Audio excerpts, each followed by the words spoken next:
Herkese merhabalar, kanalıma hoş geldiniz. Bugün sizlere tam ölçülü hamburger ekmeği tarifiyle geldim. Sizleri çok bekletmeden hemen tarife geçiyorum.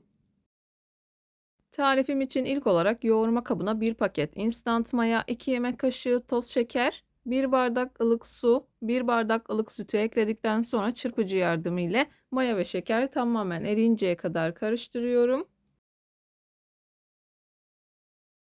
Mayanın ve şekerin eridiğinden emin olduktan sonra yarım çay bardağı kadar sıvı yağ ekliyorum. Hamuru toparlamak için yaklaşık 1 yemek kaşığı kadar sıvı yağını ayırdım. Göz kararı olacak şekilde yaklaşık 2 bardak kadar un ekledim. Unun üzerine 1 tatlı kaşığı kadar tuzumu ekledikten sonra yavaş yavaş hamurumu yoğurmaya başlıyorum.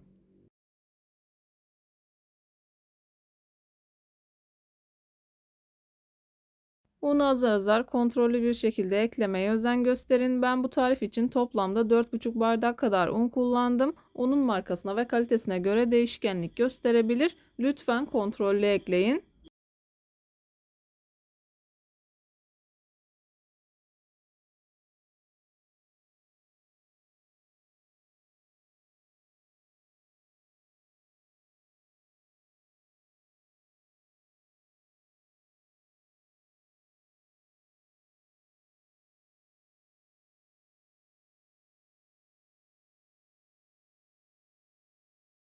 Hamuru biraz toparladım. Hala yapışıyorken sıvı yağını üzerine döküyorum.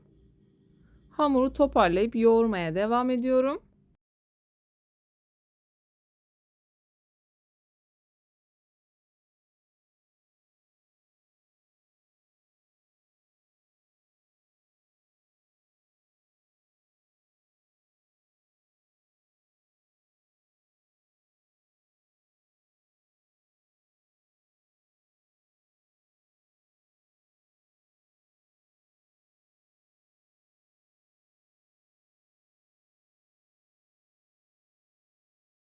Hamuru iyice yoğurup toparladıktan sonra üzerini kapatıyorum. Yaklaşık 1 saat kadar mayalandırıyorum.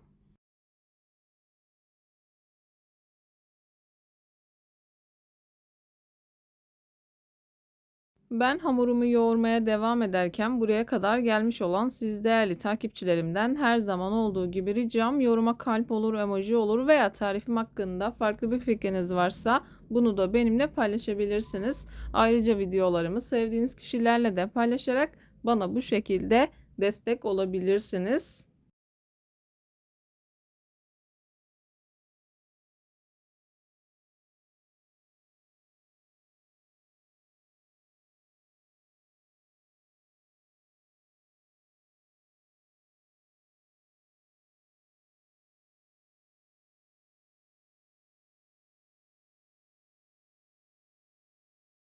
Hamurun kıvamını görüyorsunuz. Elle yapışan yumuşak kıvamda bir hamur elde ettim.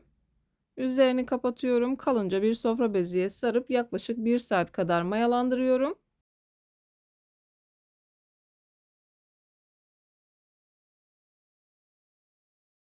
Hamurum çok güzel bir şekilde mayalandı. Üzerindeki streçi çıkartıyorum. Hamuru toparlayıp masaya alıyorum.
Hamuru yuvarlak bir forma getirdikten sonra hamur kartı ile göz kararı olacak şekilde parçalara ayırıyorum.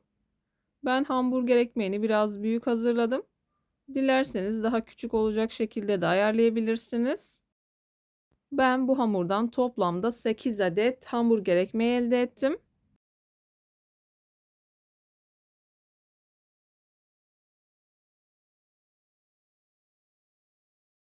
Bezelerimi hazırlıyorum. Yağlı kağıt serdiğim tepsiyi alıyorum.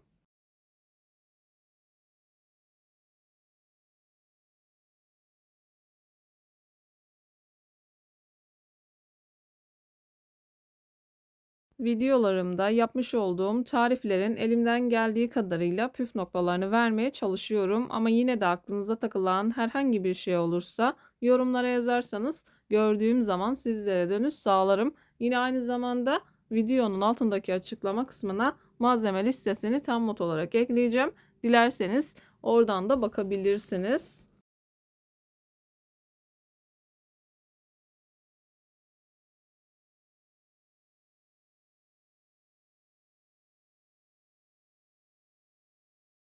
Bezelerin hepsini hazırladım. Yağlı kağıt serdiğim tepsiye aktarıyorum. Üzerini kapatıyorum. Bir 15 dakika kadar tepsi mayası yapıyorum.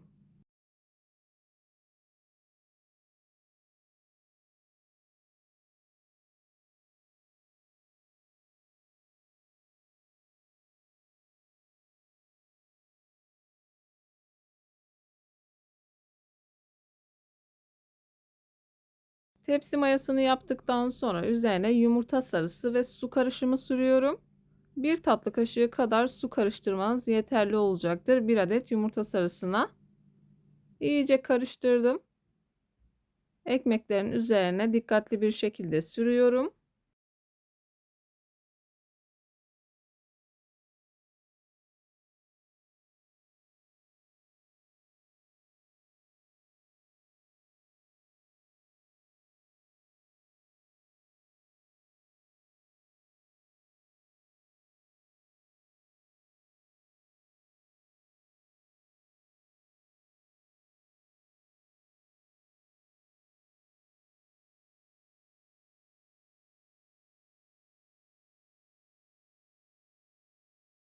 Yumurta sarısını sürdükten sonra üzerine kavrulmuş susam serpiyorum. Önceden ısıtılmış 170 derecelik fırında altı üstü güzelce kızarıncaya kadar hamburger ekmeklerimi pişirdim.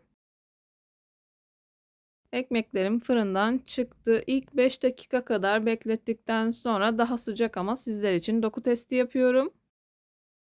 Yumuşacık pamuk gibi oluyor. Videoyu beğendiyseniz beğenmeyi, kanalıma hala abone değilseniz kanalıma abone olmayı, bildirim zilini açmayı lütfen unutmayın. Hoşça kalın. Allah'a emanet olun.